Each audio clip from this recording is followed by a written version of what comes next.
Licence না থাকায় ভুয়ো ডায়াগনস্টিক সেন্টার সিল করল মালদা জেলা প্রশাসন। ভুয়ো ডায়াগনস্টিক সেন্টারে ভরে গিয়েছে মালদা শহর। কোথাও পরিকাঠামো নেই, রান্নাঘরে চলত রক্ত সংগ্রহ, আবার কোনো সেন্টার চলছে পর্যাপ্ত কর্মী টেকনিশিয়ান ছাড়াই। দিনের পর দিন ব্যাঙের ছাতার মতো মালদা শহরেও বিভিন্ন অলিতে গলিতে গজিয়ে উঠেছে এই সেন্টারগুলি। প্রশাসনের পক্ষ থেকে হানা দিতেই হাতে নাতে দুই ভুয়ো ডায়াগনস্টিক সেন্টারের হদিশ মেলে। সিল করে দেওয়া হলো দুটি সেন্টারই।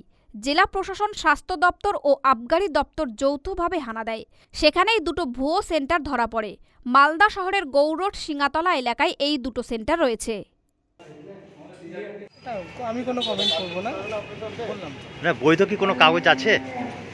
হ্যাঁ, ইন্সপেকশন হয়েছে, আমরা কাগজপত্র রেখেছি, আমরা বাড়িতে হায়ার অথরিটিকে জানাবো, তারপর ওরা ডিসিশন নেবে। এটা তো সিল করা হলো দেখলাম। হ্যাঁ, সিল করা হচ্ছে। কতগুলো এরকম হানা দিচ্ছেন আজকে?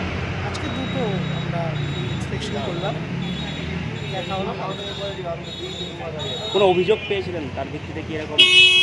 আমাদের নির্দেশ ছিল যে এগুলো রেগুলার চেকিং হয়, ইন্সপেকশন হয়, তারপরে এগুলোকে একটা দেখা হয়, পরবর্তী আমরা হায়ার অথরিটিকে জানাবো।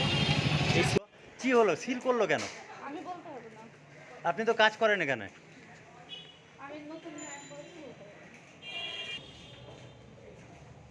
মালদা টুডে।